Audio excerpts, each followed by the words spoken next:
Entonces yo creo que estamos en un momento en el que tenemos que ser capaces, por un lado, de generar y articular sociedad civil suficiente como para poder hacer una participación real y efectiva, y al mismo tiempo modificar la administración pública para ser capaz de acoger a esa sociedad civil que dice que quiere participar, ¿no?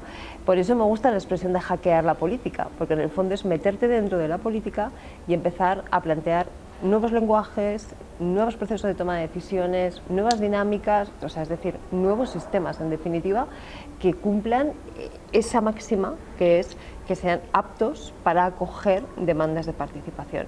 ¿Y por qué es tan importante? Pues porque estamos en una crisis de la democracia y estamos viviendo en una crisis en la que una parte de la ciudadanía, no es mayoritaria, ¿no?, pero una parte de la ciudadanía en Europa se está empezando a cuestionar que a lo mejor la democracia no es un valor a defender, ¿no? Entonces, ¿cómo defenderla? ¿Cómo recuperar esa legitimidad? Bueno, pues yo creo que la forma que tenemos de recuperarla ante la crisis de la democracia es con más democracia, y que a día de hoy más democracia pasa por más y mejor participación. Entonces, ese es el sentido de la expresión de hackear la política. Porque la toma de decisiones corresponde a quienes tienen la capacidad política y la legitimidad política democrática para tomarla. Ahora bien, esa decisión se puede tomar de muchas maneras, ¿no? Se puede tomar después de un proceso amplio, de haber escuchado a la gente, se puede tomar simplemente sacando un documento y diciendo presénteme alegaciones y ya mandaré a los técnicos oportunos a contestarla, se puede tomar de muchas maneras o directamente uno encerrar en su despacho, ¿no? Yo creo que son mucho más eficaces en términos de eficacia de las políticas públicas aquellas decisiones públicas que se toman tras una deliberación importante. Y una deliberación no quiere decir que todo el mundo esté diseñando una política pública. Quiere decir que es importante contar con un proceso de deliberación donde todo el que tenga algo que decir pueda decirlo, pero ojo, no como una carta a los Reyes Magos, no como yo pido mis deseos, ¿no?, sino yo me pongo aquí y intento hacer un ejercicio de empatía con todos los demás que están aquí para deliberar conjuntamente cuáles tendrían que ser las líneas básicas de una política pública, por ejemplo. Enfrentándome a mis contradicciones, además. Entonces, eso es un proceso de deliberación. Si un responsable público pone en marcha un proceso de este estilo, de estas características, y luego toma la decisión, estoy segura que la decisión va a ser mejor en términos de eficacia de la política pública y desde luego mucho mejor también en términos de aprendizaje colectivo, ¿no?, y en términos de hacer sociedad, que es de lo que se trata.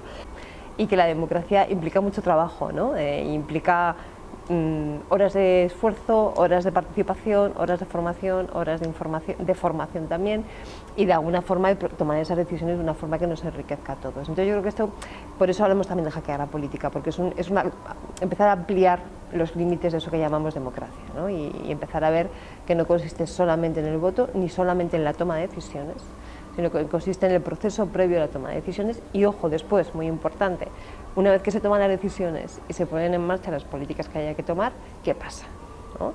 Hay procedimientos de seguimiento de ese tipo de políticas públicas, hay mecanismos de rendición de cuentas, hay realmente mecánicas de transparencia dignas de tal nombre, porque se da la paradoja de que hoy en día tenemos más medios tecnológicos que nunca, ¿no?, de información y de comunicación para poder ser más transparentes que nunca, y sin embargo no estamos teniendo grandes avances en esa materia. Sí que es verdad que se va avanzando algo, pero tampoco una cosa espectacular, ¿no? Porque nuevamente es posible que volvamos a confundir el dedo, miramos el dedo que señala la luna en vez de mirar a la luna, ¿no? Y decimos, no, es que tenemos una página web donde hemos colgado las licitaciones públicas de los contratos de mi ayuntamiento, por ejemplo, ¿no? Y dices, bueno, ya, y de las personas que miran esa página web, salvo los expertos en administración pública y en contratación pública, no hay nadie más que entienda esto. Entonces, ¿para qué lo has hecho?, ¿no? Porque entonces es un sistema de gestión interna, que es un paso adelante, a que bienvenido sea, pero que probablemente no llega a cumplir los objetivos para los que estaba pensado, que era para que cualquier persona con mayor o menor formación, en un vistazo y de forma clara y gráfica, pudiera ver las cuestiones básicas de la administración pública, ¿no? Entonces, yo creo que la cosa puede ir un poco por ahí. Que probablemente estamos en el momento de mayor complejidad del mundo, pero estamos en ese momento porque hoy en día el mundo es más complejo o porque tenemos más conocimiento, el suficiente como para ser conscientes de la complejidad. Y si tenemos tanto conocimiento, Entonces ese conocimiento lo que hay que hacer es ponerlo al servicio de la democracia y de la convivencia, porque los problemas son muy complejos, efectivamente, ¿no? Pero tenemos cada vez más conocimiento y más expertos y más expertas en cada uno de los temas. No solamente eso, sino que el nivel cultural y el nivel de conocimiento medio de la población también se ha incrementado. No hace falta ser un experto en física nuclear para saber si uno está más a favor o menos a favor de la energía nuclear, por ejemplo.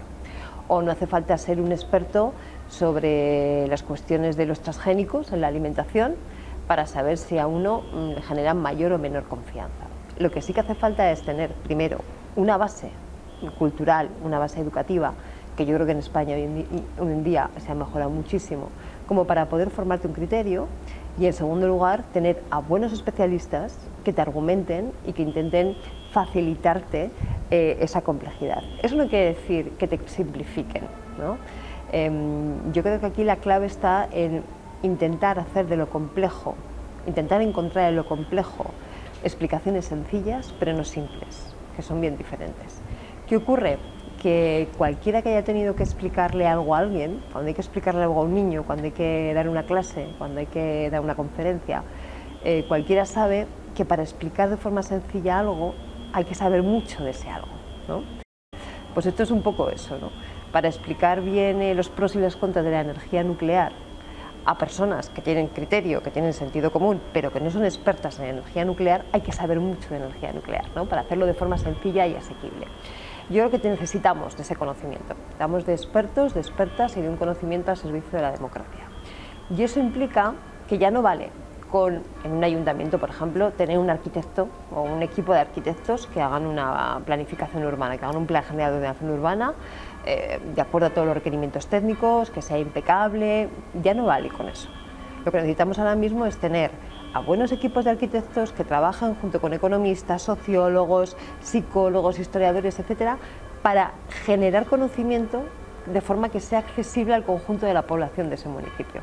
Y de esa forma se podrá dar la participación, porque si no, no se puede dar. Y luego hay un tema del que no se habla mucho en relación con esto, pero que para mí está muy relacionado, que es todo lo que tiene que ver con el desafío de la transición ecológica.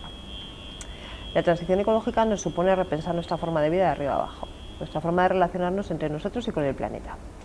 Y eso supone cuestionar desde cómo nos alimentamos, cómo vestimos, cómo nos desplazamos, dónde vivimos, cómo nos relacionamos entre nosotros, si viajamos más, si viajamos menos, cómo lo hacemos, supone cuestionar todo un modelo.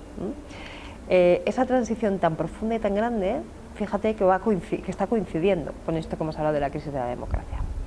Entonces, hay que ver cómo se hace esa transición, porque son dos crisis superpuestas, ¿no?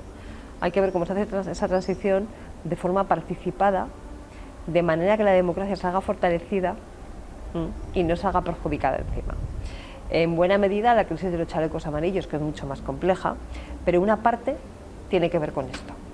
Tiene que ver con una gente que siente que la política y la democracia ya no les es útil, ya no resuelve sus problemas, y que encima, cuando se ponen en marcha medidas ambientales, lo que hacen es empeorar sus condiciones de vida, mientras que ellos consideran que hay unos privilegiados, en este caso viviendo en París, que no necesitan pagar el diésel de sus furgonetas porque tienen un buen sistema de transporte público, de metro, de autobuses, etcétera, etcétera, ¿no? Es decir, se abre una nueva brecha de desigualdad. Si una de las herencias que nos ha dejado la crisis del 2008 es mayor desigualdad, por lo menos en Occidente, esta transición ambiental puede profundizar mucho en esa brecha de mayor desigualdad. Claro, si todo esto se hace de espaldas al cuestionamiento democrático que hay a día de hoy, lo que va a salir absolutamente perjudicado es la propia idea de democracia, y lo estamos viendo ya.